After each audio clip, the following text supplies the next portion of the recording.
Hey guys, welcome back. This is Idlehands, and first off, my apologies for not uploading videos for almost a month. I've been kind of busy with a lot of stuff, really. Um, but today, in preparation for War of Imperium, we will talk a little bit about a tank's role in terms of Guild War. So we'll have some discussions surrounding gear setup. I also share some clips on a recent WoE attacks in China server, and of course some tips on how you can be useful to your team. Now, before we start, just a caveat: the focus will be more in terms of WoE attack scenarios, which means you are within the guild that will try to take an existing castle. That's because I find like this is where everyone would probably be spending majority of their time on, considering there are only few castles per channel. So there's a good deal that most people would probably be on the attack side. Um, the other part is death scenarios are somewhat different, and to be honest, as a tank, and while you're still a Lord Knight or LK, you'd probably be, you'd have very minimal, battle scenarios. I would say. I mean, there is still this, this portal defense where you guard it and people come in and you start bashing, but not as much as compared when you're on the attacking side. And most of the strategy really falls on the attackers. Okay, that being said, let me jump straight in. So, and my apologies for the video. I'm currently a Paladin because I've already maxed the job for Lord Knight. So I said I'd probably try out, a couple of builds for Paladin. So first off, let me talk about the gears that I would recommend or that I'll probably be using in WoE. So, and I don't have them all on me yet. Maybe some of these I would still have to work on and I have to probably make do with suitable replacements. So first off is the Midgard helm. So I really just picked this because over Featherbrae because this has the potential to be, to allow you to be more tanky in WoE, provided you are able to over upgrade it. And it gives decent bonus, really. I mean, let me look here. So, give 35 def, max HP plus 1000, damage reduction for demi-human plus 5%, and then for every refine, gives you another 1% and 2% def against slow. Now, which means, I'm pretty scared because this one kind of costs a lot, and not via Zenny, but rather via Proof of Honor. So I only have it at, plus 4. But if someone were to put this at plus 10, then that would be about 15% reduction already. So which makes it a pretty decent helm. It's also slotted, so make sure you put in Marduk card together with it. Next off is one of my favorites, Goblin Leader Mask. So this is one of the masks I've been using for a very long time, actually. So this gives minus 30 def, which is very negligible, but it also gives you reduction from demi-human race by about 30%. That's really big. I didn't pick the Midgard goggles because this one is just plain out the best option for you, really. In terms of mouth, you'd probably want to go with only Snarl. And you could go for Spike Scarf. That's if you're leaning towards, hey, you want to get more damage or want to deal more damage to them human as well. But this one is mainly for defensive purposes. Now it gives minus 10% variable cast time. It gives you 5% damage reduction from demi-human race. And per refine, it gives you another 1% with a max of 15%. So just imagine getting this to plus 10 would probably get you about 15% right away. That's if you can get it to plus 10 because this one costs a bomb. Okay, next off for the armor is always my favorite. It's Garment Plate Armor. And I've explained this multiple times already, but this one is just, the tier 4 effect is just something you can't pass up on. It gives about 30% physical damage reduction and 30% magic damage reduction. And that effect lasts for about 5 seconds or one hit, whichever comes first. Now, looking at it on paper, it may seem like it's kind of, meh, or kind of probably not so good, but the proc rate for this is 10%. It doesn't have any cooldown. So when you're in a mobbing scenario where you probably BM if you're attacking a guild, then this will just proc non-stop. I mean, it's just always having 30% damage reduction and 30% magic damage reduction. So my card of preference is Terra Frog card. That's because it gives you less 30% damage reduction from 10 human race. Some people would argue that they probably want to put Pasana card, but you'll not just be tanking Meteor Storm. You'd be tanking other skills as well. You'd probably be taking a lot of hits from snipers. You'd probably be taking either Cart Revolution or Mammonite or Cart Attack from Whitesmiths. You'd also take Bash from other knights, and you probably also take Shield Boomerang and Shield Chain from other paladins. So, taking all of that into consideration, you may really want to go for something that's more holistic rather than versus fire. Okay, next off for garment. Now, this is just my preference. What I would go for is Duff's Cape. That's because of the combo. So there's a combo for Garment Plate Armor, Duff's Cape, and Imperial Guard. So it gives an additional 10% magic damage reduction. That's pretty big for me if you ask me. On top of it, it kind of gives a lot of VIT. So it probably gives about 8 VIT at tier 4 and about 15% range damage reduction. Now, if you can get it to plus 10, it'd be 20%, which is really big. And that's a big pain for snipers and bow type stalkers. So for me, I'd go with this. Other people could go with Staunch Mana Mantu. Let me just pull it up real quick. This one. So it gives about minus 15% neutral damage taken, which is perfect for countering a sewer strike.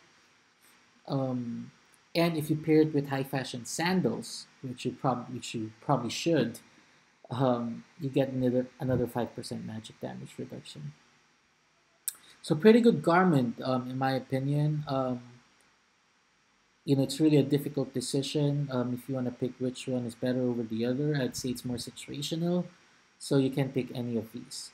Of course, the best card to pair these with would be currently, excluding boss cards, would be Raidric card. There will be another card coming in the next episode, which gives you 8% magic damage reduction. I definitely go for that. Now, in terms of shoes or a foot, I'd go with high fashion sandals with either Ferrous card or Peachy Pouring card. Now, if you disassembled your Peachy Pouring card, then tough luck. But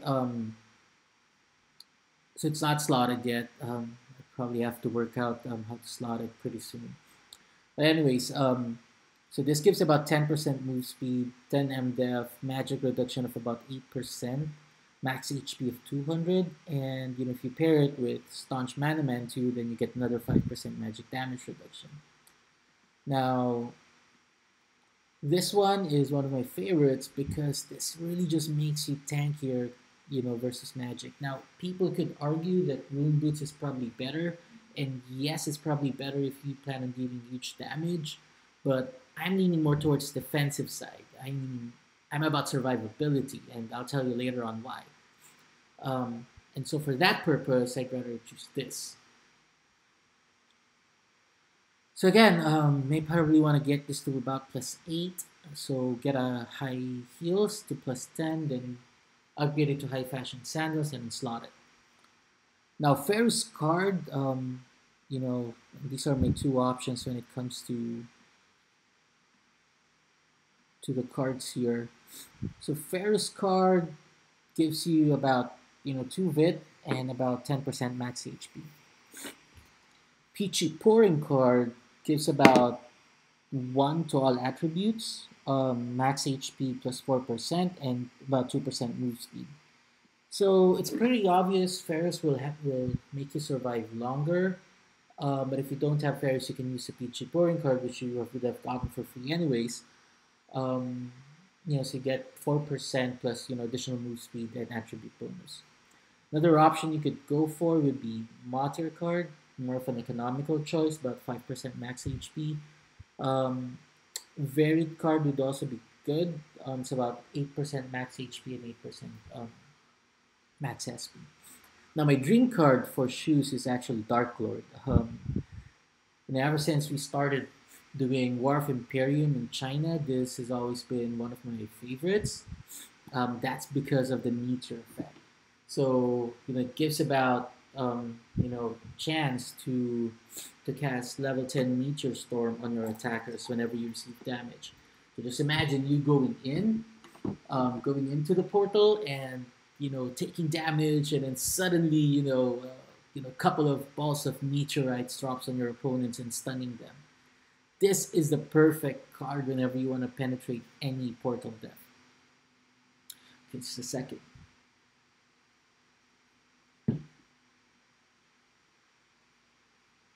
Okay, next off is accessories. So for accessories, my recommendation is going with at least one Martyr's Leash. Um, that's because of the effect, the scurry or speed up effect. So it gives you about 100% move speed.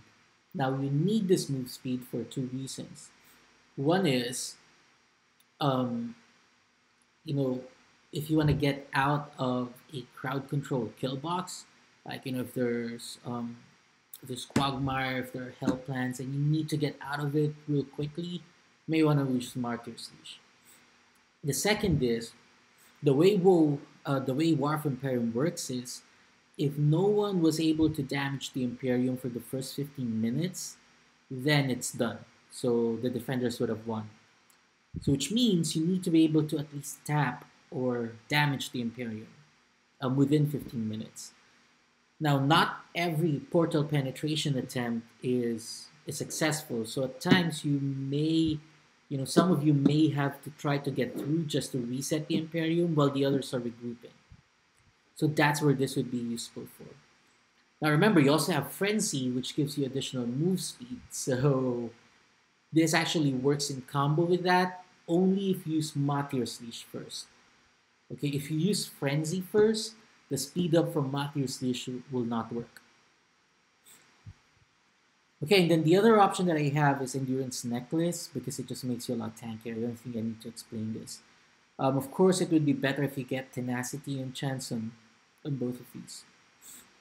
And make sure you get Horror card and put it in any one of those because, it's kind of difficult to fight against people you can't see. So they'll be a pain for you if you don't have Horror card.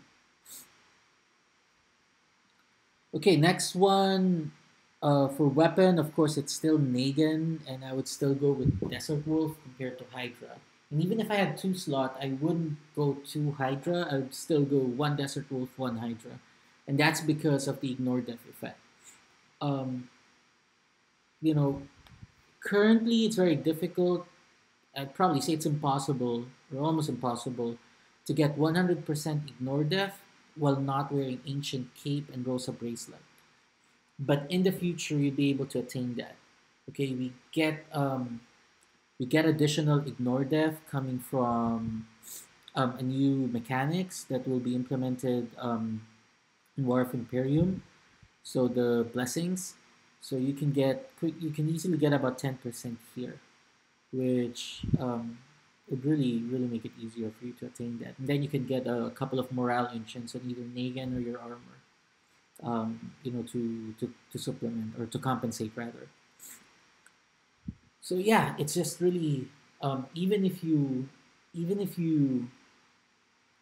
stack on any human damage or hydro cards, it will have you know reduced effect if the opponent has a lot of def. So getting high def ignore def would really be preferred.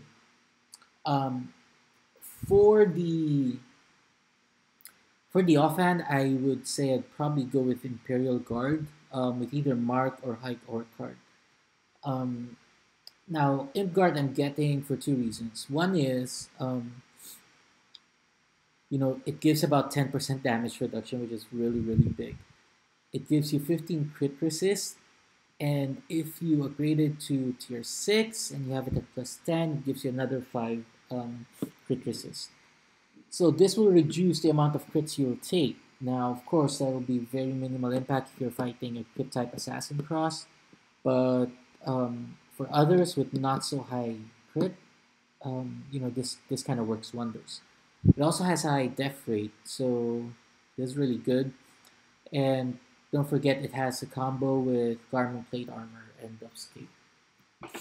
So this is my preferred shield of choice.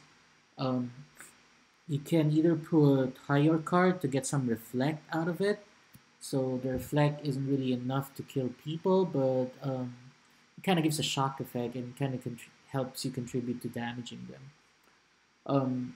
The other option is to get Mark card. So Mark card, I mean, yeah, some people would probably do Storm Gust and would get you frozen. And having Mark card is really good because you don't get frozen. But personally, I don't think a lot of high wizards would cast Storm Gust. There may be some, but Storm Gust just takes too much effort to get decent cast time. And if they spam Storm Gust, then they lose out on the opportunity to cast Meteor, which deals huge damage. Also, since the knockback effect is disabled in WoE, Storm Gust isn't so much of a threat. Okay, so I'm really more concerned about roaming wizards who likes to use Frost Drive, because that's annoying. Okay, if they Frost Drive you, you get stuck there, and your Rage of Berserk or Rage of Fury is still in cooldown, then it will be very difficult. The next hit will definitely hit you. So, if someone decides to Asura you, then you're done for.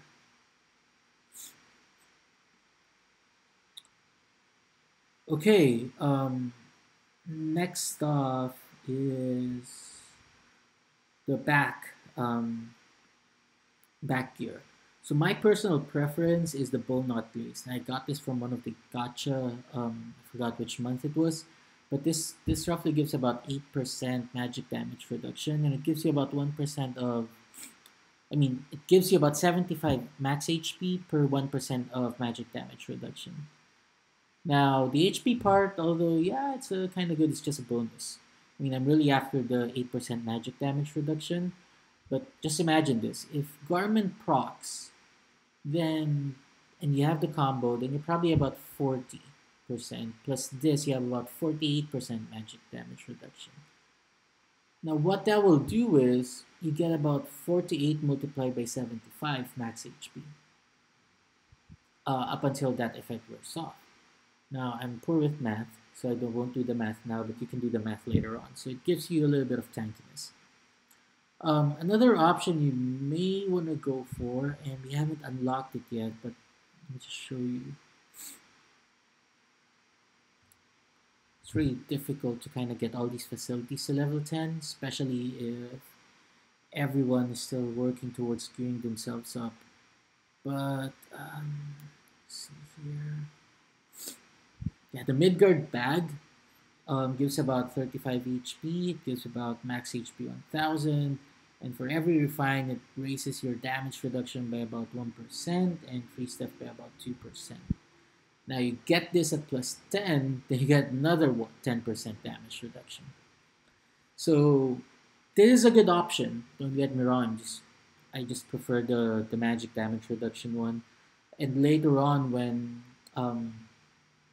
episode 4 comes out, there will be a new wing that's craftable in Juno that will just trump all of these. And I'll explain that probably in the future. For tail, excuse me. So one option you have is the MDef Spirit or MDef Fairy. You can get it if you have level 10 vending machine. So it gives about 40 MDef, 1000 HP, and for every refine, it gives you about 1% magic damage reduction and stun resist of about 2%. So getting this to plus 10 would give you about 10% magic damage reduction, but that's really, I don't know, that's you either have balls of steel and trying to YOLO this to plus 10, or you're just probably a whale. I mean, it doesn't even matter if you're a whale, right? I mean, you buy this using honor proofs, and it's probably about 13,000 or so. So it takes time before you can safe refine one of these to plus 10. Okay, the other option, and this is my preferred option, is the Sixth Angel Tail. So I got this from the Evangelion Gacha. So this gives about 10% chance to trigger AT Field. So what AT Field does, it blocks one instance of physical damage. It's active for 3 seconds or the next physical damage, whichever comes first. So whatever the next physical damage is would just be converted to 1. So you only take 1. Now the best thing about this is this effect can be triggered even through parried attacks. Like say for example, someone attacks you and then you block it through parry, that can trigger this effect. And even the effect itself, like you take 1 damage, it may trigger another layer of this buff, which means that you can take 1 damage like 10 times consecutively. It's a very overpowered tail if you ask me.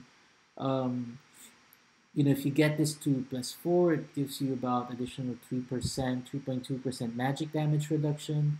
I've been very unlucky with my Mora Enchant, so you only got plus 3% max HP.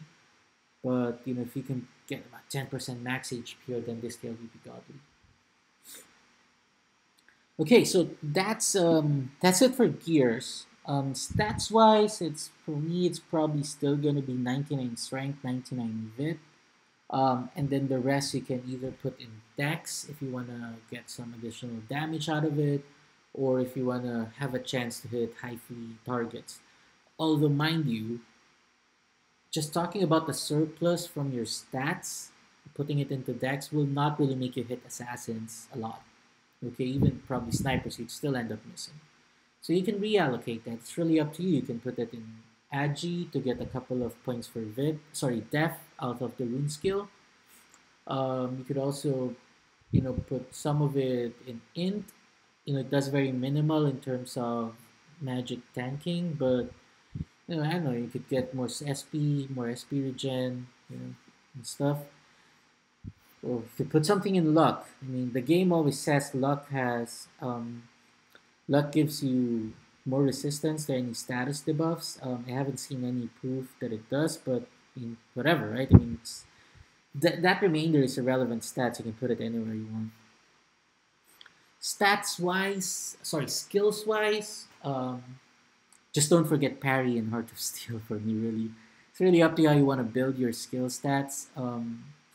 I guess at this point you already know what skills to take, so I won't talk a lot about it, but don't forget parry. It's probably one of the most important things. So don't forget parry. Don't forget to get level 10 frenzy. Don't forget to get level 5 cavalry mastery. That's important. Don't forget Heart of Steel. Don't forget endure. Those things. You need them for survival. Okay, so I hope that makes it clear. Now, what I hope to do is kind of show one attack scenario that we did in War of Imperium. I have a lot more videos in my YouTube channel. But we have one attack which I kind of like, and it was against a small guild. Okay, we were a small guild in China. We attacked another small guild, so it kind of I was able to kind of capture the perfect role that we as tanks would have. So let me try to pull that up. So I had different gears back then. So some of the gears may have other variations. So give me a second here. So this is the so this is a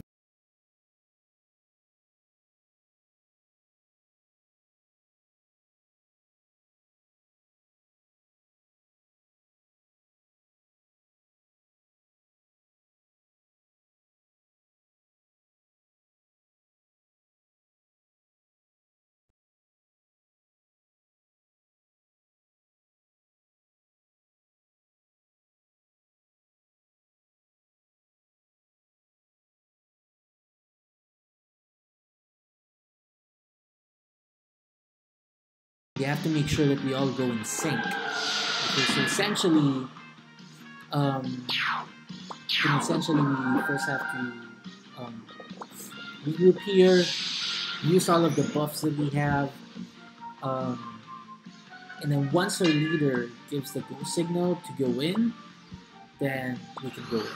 At this point, use your buffs carefully. Um, if you want to use immune alloys, if you want to use any other consumables that has limited time, you have to use them before your guild leader says go. Okay, like fire minutes, just 1 minute. So if you wait here for another 2 minutes, then it'll be wasted. Okay, so as you can see, I've already wasted seconds out of my fire immune alloy. Fire immune alloy, by the way, makes me immune to fire damage for the next 1 minute. So you guys would probably really have to talk in Discord real time so that you can sync up on the commands. You see, our leader has been on ready for like I don't know 30 seconds now. So I'm pretty sure by the time I go in, my fire immune alloy would already be wasted or gone. So he gave us go, and so I use Heart of Steel. I go in, and this is important. Once you go in, you have to move outside of that spot as quickly as you can. Okay, that's because your role is to divert all that damage. Okay, so that those spawning in that point can't get a chance to drop their skills. But like I said, this was a very small build, and that's what made it easy. But the same rule applies to when you're attacking a very big build. Okay, because one meter could kill a lot of people. So you have to go out and just really divert all of those skills. Okay, so here we start expelling those who died. We start resurrecting those who lived. Sorry, those teammates who died. Now this time we go to Imperium room. Now I am not sure if there's a defense here. I rushed in because I wanted to check so that I can let my teammates know. Apparently there is none, so I don't know. This would probably be easy take. So the first thing really is um, we have to take care of that Imperium. We have to hit it at least once, um, because it will reset the time. Now I'm not sure what happened here, but at this time, I was hitting the Imperium, but it wasn't taking any damage. Maybe because I was using a skill, and I don't fully understand how the Imperium damage works yet. But here, I was hitting it, and I was just missing. Just missing all the time. Maybe it was playing, maybe it was something else. Okay, I was able to survive for a couple of seconds, but I wasn't able to reset the Imperium. So essentially, that's what you should do. Okay, as a tank, that's what your goal is. Get past your defense, and then get through the Imperium, and then try to reset it. Now later on, if you do have level 10, if you do have level 10 Cat Cafe, then there are a couple of things that you can also do. Give me a second, let me show you real quick. Okay, let's go back to Nox. So if you go to Cat Cafe, there will be some consumables here, and let me talk a little bit about these. You do want to get these waffles. Okay, these waffles are very effective at reducing the damage that you take. Okay, the stronger the waffle you take, the shorter the duration will be. So just um, use it wisely. Um, so the potions here will do a lot more heal compared to regular outside potions, but they only work on inside PvP. What was that again? Okay, so this one is a good one to take. Fast cake, it increases your move speed. Speed cake as well, it's about 100% move speed, but only for 1 second. Um, this one you can use to invisible syrup. It gives you hiding um, capabilities for about 30 seconds. Now, for me, what I do here and what I was doing in China is once I get past the portal depth, after considerable distance, I'll go invisible. And once I'm invisible, I go somewhere safe or near the Imperium, and we'll use this summoning syrup. Summoning syrup allows you to summon the rest of your party, not your whole guild, okay? Okay, just the party to your location. Now, imagine if you're able to get through the Imperium, just like what I did earlier, and I was able to cast summoning syrup, then probably have a pretty big chance at destroying that Imperium. Now there are other consumables here which you can use. A lot of them deals with you dealing more damage. Some of the things you may want to pay attention to would be these candies. They have the same effect as the immune alloys. So make sure you get some of these. I always get this magma ring or lava pouring candy if I don't have the alloy, so they have the same effect. Okay, well, I guess that's it for the basic tips and essentials in War of Imperium. I hope you learned a lot in this video. I know it's kind of long, but War of Imperium is just such a long topic. I guess in a nutshell, if I were to summarize everything, is for us, Lord Knights, we just have to survive as long as we can. Okay, survivability is the most important attribute for you in terms of War of Imperium. I guess for any class, because I mean you can have a lot of attack, but what if you die in one hit, right? I mean, it doesn't make sense. I mean, you have all of this attack, but you're a glass cannon. You break at the first sight of an enemy, so I mean, I don't know. I mean, really up to players, but I'm really more of the survival type of guy. So there are a lot of more videos in my channel. I suggest to view them. Kind of get the dynamics of how War of Imperium works before we started tomorrow.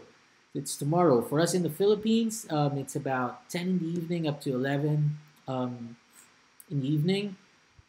If you are lucky to get a castle and you successfully defend it for the first 15 minutes, don't log out yet. Okay, my suggestion is find your party, go to another castle where they're still battling, and then try to kill players there.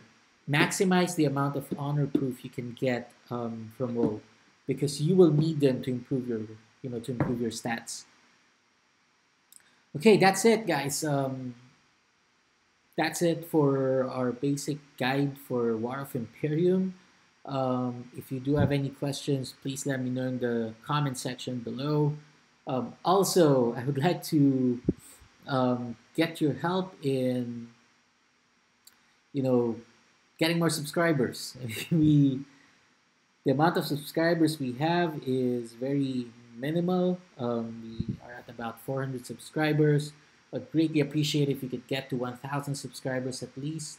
I don't have anything to give away. I don't have any budget to give away any premiums or so.